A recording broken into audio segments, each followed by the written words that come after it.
Hello, I'm Amy Steingart. Thanks for coming to this reading. I am a poet, and once in a great while I do write a prose piece. So today that's what I have for you. And it requires a little bit of setup. So in mid-June, I was in my bedroom and I moved a dresser that's right up against the wall that I never move to find an electrical outlet. And what I saw was a mushroom growing inside of my house through the wall. So, this is the story of the mushroom. This is not a fairy tale. This is not a joke. It's not a bedtime story. A mushroom grew in my bedroom, low on the wall and hugging the baseboard, hidden by a dresser that I never move. The mushroom was a foot wide, somewhere between white and beige, sinister. It spit out spores which coalesced into a white amoeba-shaped blob that coated the floor. One amoeba foot slithered out from the front of the dresser. The spores looked like dust, but stuck to my fingers. This is how I became acquainted with the mushroom. I moved the dresser to clean what I thought was dust, and there it was, flourishing, thriving, growing happily out of the wall. Its size frightened me, at least 1 foot across. Although my mind landed on mushroom, I poked it with a pencil before I did anything else. It didn't move, yet I seriously considered running out into the street and screaming, possibly calling 911. It didn't move. I closed my eyes. I did deep yoga breathing. I counted to 10. I counted to 25. I found a plastic shopping bag, flipped it inside out, and put my hands inside it. Think of those plastic dog waste bags. Essentially, I was now wearing shopping bag gloves. I closed my eyes again, said a little prayer for me, and plucked the mushroom out of the wall. It did not growl or fight. I flipped the bag right side out. The fungi was nestled safely inside the bag's plastic walls. Now that I could see it up close, without having to breathe it in or touch it, clearly it was a mushroom. Its underside was crenellated with long, thin divisions. They are called gills. Did you know that? Gills. Fish draw breath. Mushrooms vomit spores. I transferred the mushroom to a clear freezer bag and firmly zipped it closed. It is an oyster mushroom, Google tells me, edible. Google says, oyster mushrooms are delicate, savory, and full of potential, but only if you know how to treat them right. Eating one side will make me smarter. Eating the other side will make me angrier. Eating a different side, happier.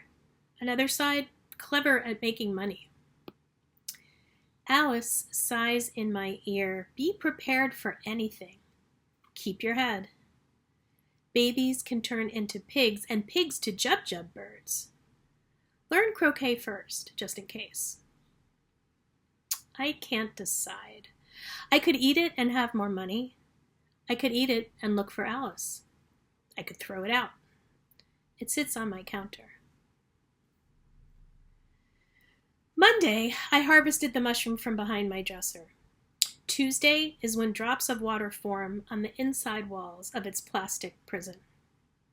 Wednesday, the water is gone, and Thursday, the mushroom looks a bit smaller. By Friday, it is browning slightly. All the recipes say, eat it fresh, just picked. Alice's breath tickles my ear. Eating is not your only option. Keep your head. Think very hard. What time is it? Aren't you late? Pay attention. Watch out for that Bandersnatch. I make a list. The mushroom coming to me could be 1, nutritious, 2, transformative, 3, a portal to somewhere, 4, a sign of water seeping in behind the wall. Water damage. Be practical. Figure that out. So boring, says Alice. I was bored too. Remember that. I debate pro and con, eat or don't eat. After a full day of fretting, practicality wrestling with daring, fantasy, and imagination, I break off the piece the size of an iPhone and trash the rest. In the morning, I saute it, cut it in half, and call my friend Lou. Lou is always up for anything. He lives a psychedelically altered, substance-enhanced life, preferring natural drugs to pharmaceuticals, but in a pinch, pharmaceuticals are fine. He microdoses mushrooms daily. Sometimes he macrodoses and saves getting obliterated on weed or taking other drugs for the weekend. You wouldn't know it. He is funny, bright, successful, always coherent. Clearly, it works for him.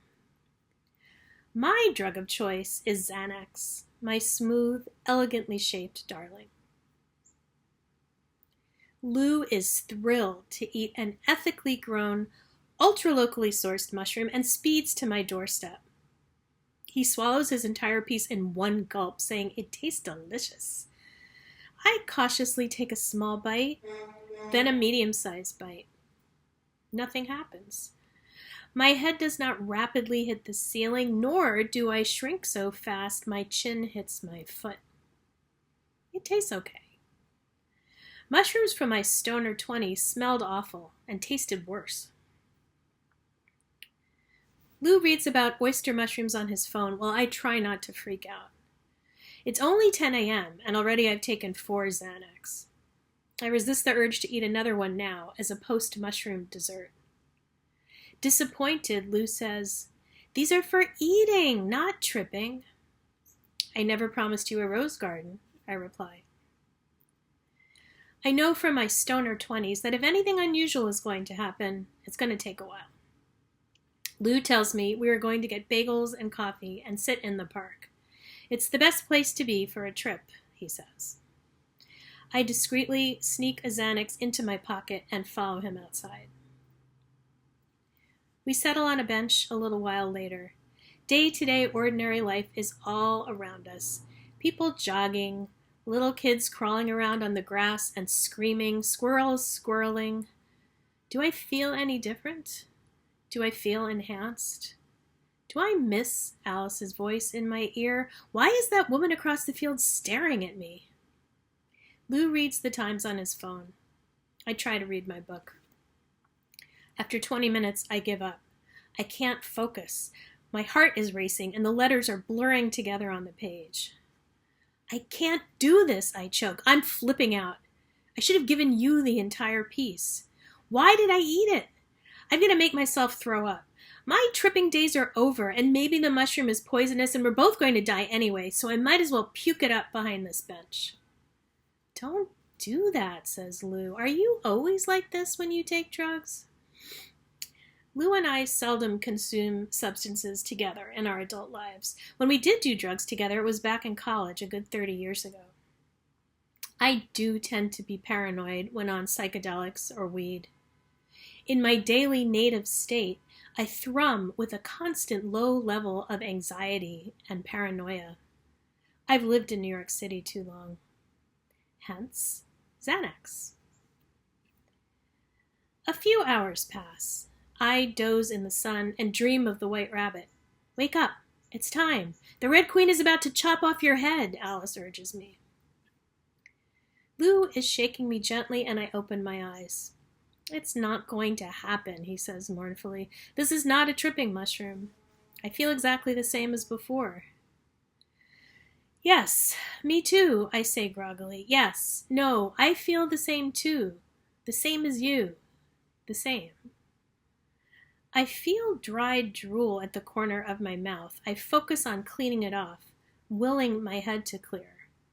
I silently beg my thoughts to quit unspooling. We part ways. Lou goes home to eat some of his own mushrooms. I move slowly out of the park, blinking, feeling like a tourist who can't speak the language or read the street signs. I'm not sure of my route home.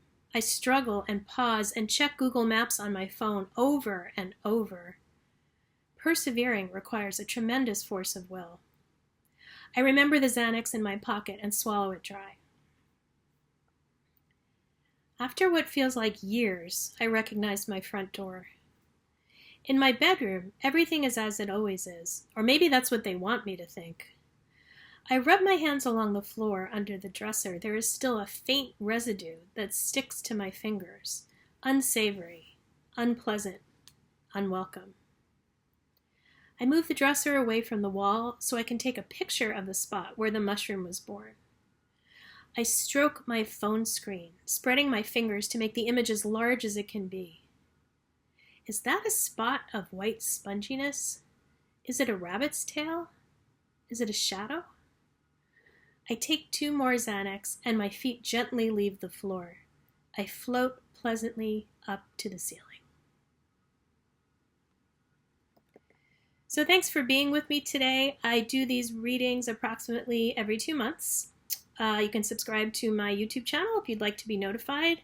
And now that you're here, you can also take a look around and listen to some of my previous readings if you'd like to. Thanks for being with me.